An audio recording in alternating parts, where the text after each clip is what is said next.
وہ باہر واپس آیا تو گل سو چکی تھی۔ وہ کسی بچے کی مانند تکیہ سینے میں بھیجے سو رہی تھی۔ اسفند نے بے ساختہ اس کی پیشانی چوم لی، اس کے پہلو میں لیٹ کر بیٹھ کے سلون سے ٹیک لگائی اور آج کی روٹین کے بارے میں سوچنے لگا۔ پھر دھیان روح کی بھٹک کر یوسف بھائی اور مینا بھابھی کی موت کی جانب چلی گئی۔ یہ کوئی حادثہ تھا یا پھر کوئی سوچی سمجھی سازش؟ اگر سازش تھی تو کس کی؟ بابا جان کی یا پھر مینا بھابھی کے والد کی؟ کیونکہ یوسف اور مینا کی شادی میں دونوں خاندان ہی غیر رضامند تھے۔ دونوں نے چھپ کر لو میرج کی تھی، جس کا انجام بہت بھیانک ہوا تھا۔ 2 سال گزر چکے تھے اس حادثے کو۔ اس کے زخم ابھی بھی ہرے تھے۔ اس نے کرب سے سگریٹ کا لمبا سا کش لے کر دھواں چھوڑا۔ اس کا فون پھر سے گھوں گھوں کرنے لگا، مگر اس نے دھیان نہیں دیا۔ جانتا تھا بابا جان کی کال ہے، کل سے مسلسل خان بابا ہی اسے کالز کر رہے تھے، اور اس نے یوسف کی موت کے بعد قسم کھائی تھی حویلی نہیں جائے گا۔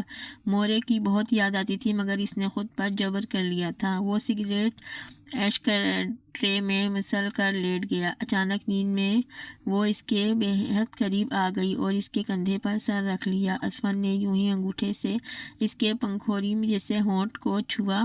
وہ نیند میں گسمسائی تو اسفند نے آہستگی سے اس کا ہاتھ سینے پر رکھ کر آنکھیں موند لیں۔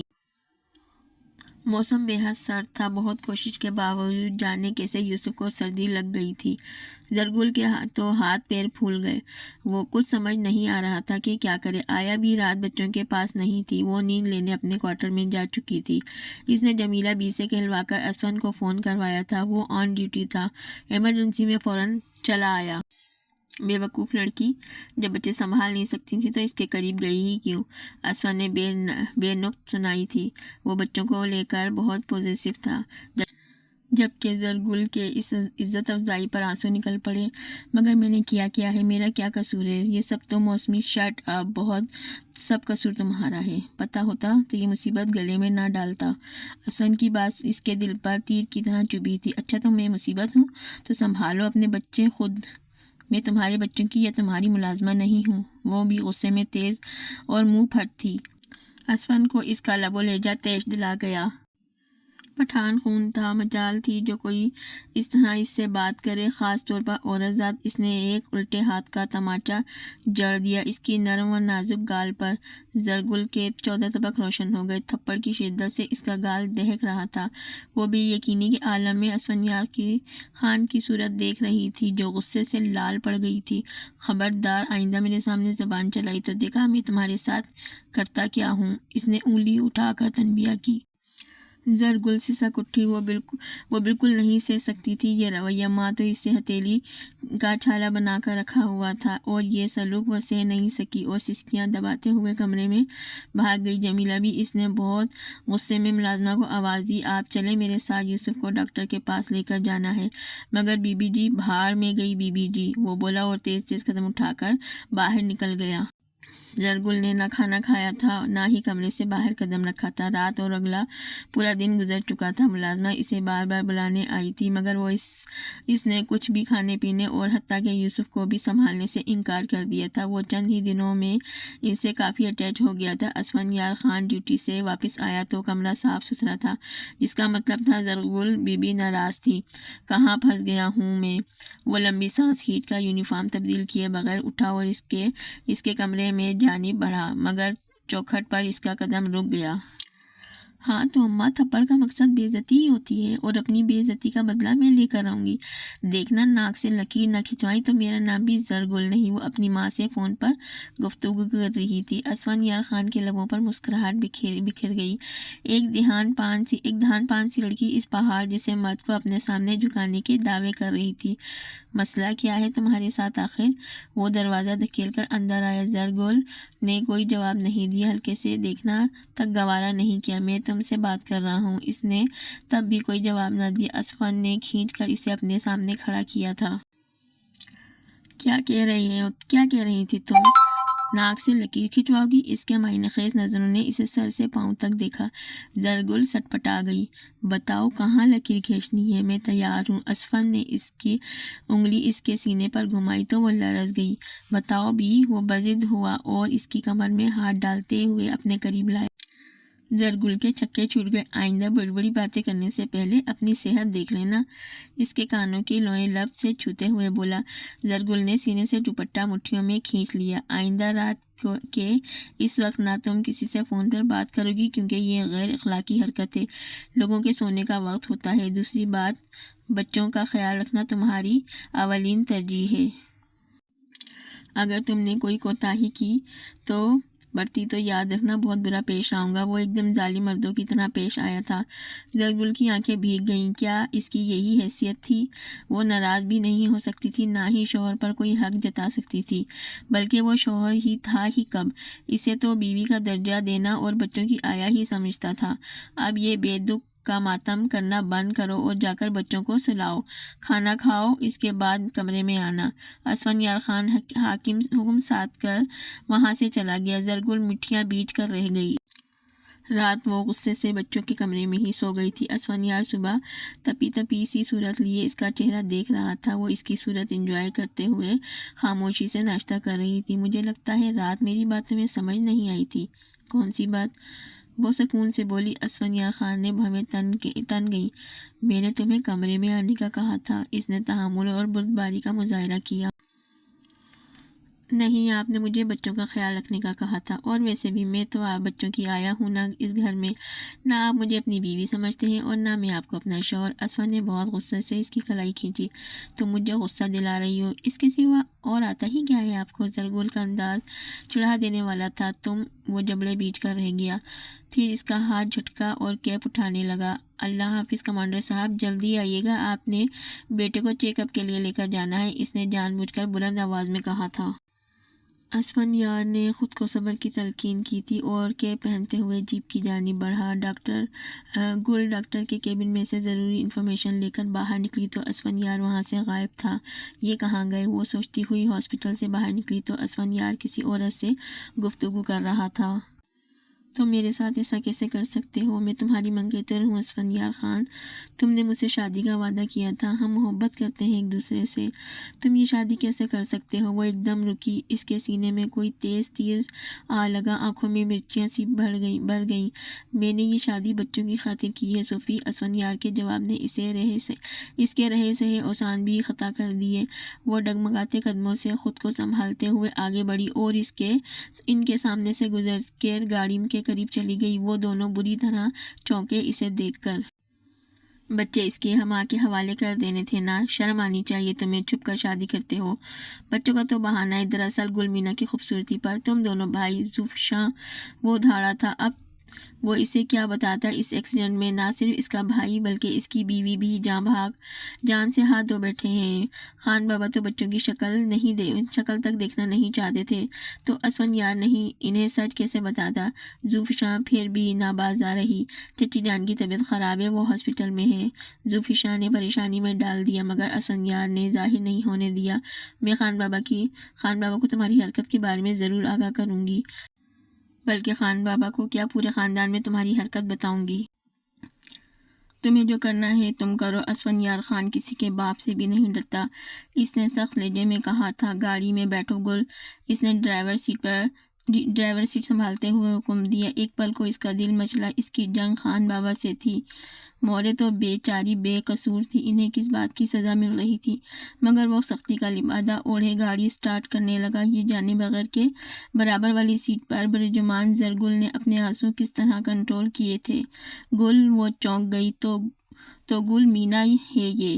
گل مینا پر دل آ گیا تو بچوں کا بہانہ لگا دیا۔ چھوڑوں گی نہیں تمہیں اسفندیار، نہیں چھوڑوں گی، میرا نام بھی گلفشاں ہے۔ وہ جبڑے بھیجتے ہوئے بڑبڑانے لگی۔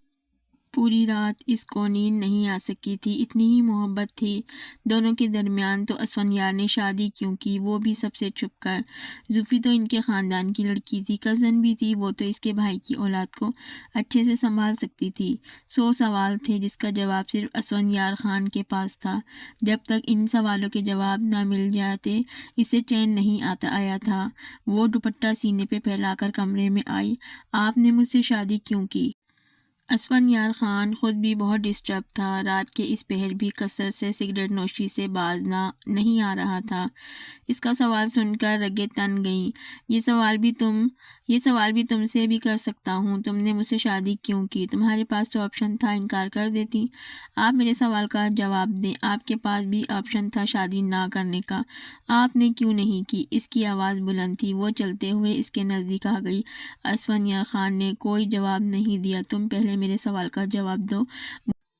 سگریٹ مسلسل اس کے ہاتھ میں سلگ رہی تھی۔ آپ میرے سوال کا جواب دیں۔ اسے بھی غصہ آ گیا، اس نے سگریٹ چھینی۔ حد میں رہو اپنی۔ اسفندیار خان نے تیش میں آ کر سگریٹ چھین کر اس کی ہتھیلی پر ہی پیوست کر دی۔ وہ تڑپ اٹھی۔ تمہیں کس نے اجازت دی کہ تم مجھ سے سوال کر سکو؟ اگر تم اتنی ہی اعلیٰ شخصیت اور اصول پرست ہوتی تو کیوں کرتی مجھ سے شادی؟ میں بتاتا ہوں تم نے مجھ سے شادی کیوں کی۔ میری آسائشیں دھن دولت کو دیکھ کر کی ہیں، اس لیے تو 2 بچوں پر بھی کمپرومائز کر لیا۔ وہ غصے میں زہر اگل رہا تھا، زرگل اس کے دیے گئے زخم اور لفظوں کی چوٹ سے مسلسل برستی آنکھوں سے اس کے ستم کو دیکھتی رہی۔ بہت گھٹیا ہو آپ، وہ جانے کے لیے پلٹی تھی، مگر اسفندیار خان لفظ سن کر بے قابو ہو کر اس کی بازو مروڑ کر کمر سے لگا چکا تھا۔ تمہارا مزاجی خدا ہوں، اگر آئندہ زبان درازی کی تو گلا دبا کر یہیں پہاڑوں میں گاڑ دوں گا۔ وہ اسے جھٹکے سے بیڈ پر دھکیل کر کمرے سے نکل گیا۔ آپ کے بیٹے نے اپنی جوان خوبصورت منگیتر کو چھوڑ کر بھائی کی بیوہ سے شادی کر لی ہے چچی جان، دونوں اپنی زندگی میں خوش ہیں۔ کوئی پتہ نہیں یوسف کو اب اسفندیار نے ہی گل مینا کے ساتھ مل کر قتل کرایا ہو۔ نہیں زوفشا، نہیں، نوری بی بی تڑپ کر بولی، میرا اسفند ایسا مر کر بھی نہیں کر سکتا، وہ تو پہلے ہی ایک بیٹے کے غم سے نڈال بستر سے لگ چکی تھی۔ زوفشا نے شادی کی خبر دے کر انہیں پریشان کر دیا تھا، اب مسلسل آنسو بہا کر اپنی باتوں سے انہیں اذیت پہنچا رہی تھی۔ میں بتا رہی ہوں چچی، گل مینا نے میرا ایک کزن تو چھین لیا ہے مجھ سے، مگر اب میں اپنا منگیتر چھیننے نہیں دوں گی اسے۔ آپ کچھ کریں یا نہ کریں، میں خان چاچا کو بتا کر رہوں گی۔ نہیں صوفی، رکو میری بچی، تم اس وقت صدمے میں ہو، جاؤ شاباش، آرام کرو اپنے کمرے میں، اور یہ بات کسی سے نہ کہنا، میں خود خان آئیں گے تو ان سے بات کروں گی۔ جی چچی جان، وہ سکون سے آنسو پوچھتے ہوئے بولی۔ جاتے ہوئے زرشالہ کو میرے کمرے میں بھیج دینا۔ زر بی بی بیڈ سے ٹیک لگاتے ہوئے آنکھیں موندی۔ زوفشا کے چہرے پر فاتحانہ مسکراہٹ تھی۔ اب آئے گا اونٹ پہاڑ کے نیچے۔ آج زوفی نے آ کر چچی جان کو اسفندیار خان کی خفیہ نکاح کے بارے میں سب بتا دیا ہے۔ وہ تو پہلے ہی دل کی مریضہ ہیں۔ اماں زوفی نے یہ اچھا نہیں کیا۔ کیا سمجھائیں نا اس کو؟ آپ پتہ نہیں چھوٹے خان سنیں گے تو کیا رد عمل دیں گے؟ وہ ماں سے فون پر اپنی پریشانی کہہ رہی تھی۔ تمہیں اپنی بہن کا دکھ نہیں نظر آتا زرشالہ؟ افسن نے دھوکہ دیا ہے میری بیٹی کو، اس کے ساتھ ایسا ہی ہونا چاہیے، اماں بیگم بے رحمی سے کہنے لگیں، اور اپنے شوہر کو ذرا کنٹرول میں رکھو زرشار، ایک شوہر نہیں سنبھالا جاتا تم سے، کب تک ڈر ڈر کر جیو گی اس سے؟ اب کیسی باتیں کر رہی ہیں اماں، میں بھلا ایک مرد کو کیسے کنٹرول کر سکتی ہوں زرشالہ؟ کیا کسی دوسرے کو بھی مجال دو اب خان کے سامنے زبان کھولنے کی؟ جب سے اس نے جرگے میں فیصلے لینے شروع کیے ہیں سب ہی لوگ اس کے روب سے دبتے تھے۔ ارے میری بچی، تم نے تو بالکل ہی اسے کھلے سانڈ کی طرح چھوٹ دے رکھی ہے، میں نے دیکھا ہے، ذرا بھی فوقیت نہیں دیتا تمہیں، ہر وقت ماں کے قدموں میں پڑا رہتا ہے۔ ذرا اپنی محبت سے اس کا دل جیتنے کی کوشش کرو، اپنے قدم مضبوط کرو اس گھر میں، کل کو زوفی نے بھی بیاہ کر اس گھر میں جانا ہے، تم تو اپنے حق کے لیے آواز نہیں اٹھاتی تو بہن کے لیے کیا ہی کرو گی؟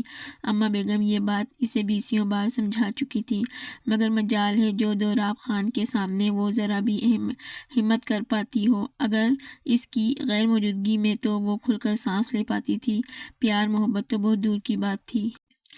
دراصل اس کا رعب اور دبدبہ ہی اتنا تھا کہ اس کی ہر بات اسے حکم کی طرح لگتی کہ بس فوراً غلام کی طرح حکم بجا لاتی۔ کئی بار تو دوراب خود بھی زچ ہو جاتا، پھر مورے کی پسند سمجھ کر اسے نظر انداز کر دیتا، چونکہ وہ مورے پر جان چھڑکتا تھا۔ زرش دوراب نے کمرے میں داخل ہوتے ہوئے عادت کے مطابق اسے آواز لگائی تھی، اور وہ ہڑبڑا کر اسی طرح اپنی بدحواس باساختہ ہو کے اماں کو خدا حافظ بھی نہ کہنا بھول گئی۔ جی فوراً بیڈ سے اٹھ کھڑی ہوئی، مورے کو دوا کھلائی اس نے، گھڑی اتار کر ڈریسنگ پر رکھتے ہوئے سرسری سا پوچھا تھا،